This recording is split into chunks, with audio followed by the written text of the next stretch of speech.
Hello friends, അപ്പം നമ്മൾ തിരുവോണമായിട്ട് രാവിലെ തന്നെ പശുക്കളെ കഴുകാട്ടോ. തിരുവോണമൊക്കെ അല്ലേ, അപ്പോൾ രാവിലെ തന്നെ പശുക്കളെ കഴുകാണ്. നല്ല മഴയുണ്ട് കേട്ടോ, ഭയങ്കരമായിട്ട് മഴയുണ്ട്. അപ്പം മഴ തൽക്കാലം ഒന്ന് ചോർന്നപ്പോൾ നമ്മൾ ഇറങ്ങിയതാണ് കഴുകാൻ. ചോലയിൽ കൊണ്ടുപോയി കഴുകണം എന്നേന്നു, പക്ഷേ അത് നടന്നിട്ടില്ല, മഴ കാരണം നടന്നിട്ടില്ല. അപ്പോൾ നമ്മൾ ലൈൻ പൈപ്പിൽ വെള്ളം വരുന്നുണ്ട്, അപ്പോൾ അങ്ങനെ കഴുകാണ് പശുക്കളെ രണ്ടിനെയും. സോപ്പ് ഉപയോഗിച്ച് ഒന്ന് കഴുകണം കേട്ടോ.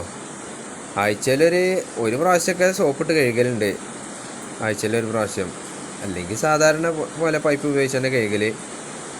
സോപ്പ് ഉപയോഗിച്ച് കഴിക്കുക എന്താ വെച്ചാൽ നമ്മൾ സാധാരണ കഴുകുന്നതിലേറെ ചളിയും അഴുക്കൊക്കെ ഉണ്ടെങ്കിൽ ഒന്നും കൂടി പോവും.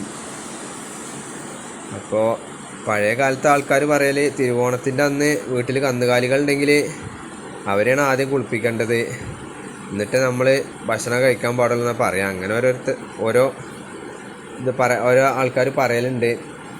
അപ്പം അങ്ങനെ നമ്മൾ കഴുകിക്കൊണ്ട് കേട്ടോ പശുക്കളെ. പിന്നെ അപ്പോൾ നമ്മളെ ഈ വീഡിയോ കാണുന്ന എല്ലാ സുഹൃത്തുക്കൾക്കും ഓണാശംസകൾ കേട്ടോ, ഓണാശംസകൾ. അപ്പോൾ നല്ല മഴ കേട്ടോ, നല്ല മഴയാണ്. അപ്പോൾ എല്ലാവരും ചോദിക്കും ലോങ് വീഡിയോ ഇടാൻ, പക്ഷേ നമ്മളിപ്പോൾ കുറച്ച് ദിവസമായിട്ട് പണീൻ്റെ തിരക്കാരന് ലോങ് വീഡിയോ ഇടാനുള്ള ടൈമില്ല. അപ്പോൾ ഇനി കുറച്ച് കഴിഞ്ഞ് പശുക്കൾക്ക് ഓണസദ്യ കൊടുക്കുന്ന വീഡിയോ അപ്ലോഡ് ചെയ്യുന്നുണ്ട്. അപ്പോൾ എല്ലാവരും നമ്മളെ സപ്പോർട്ട് ചെയ്യട്ടോ.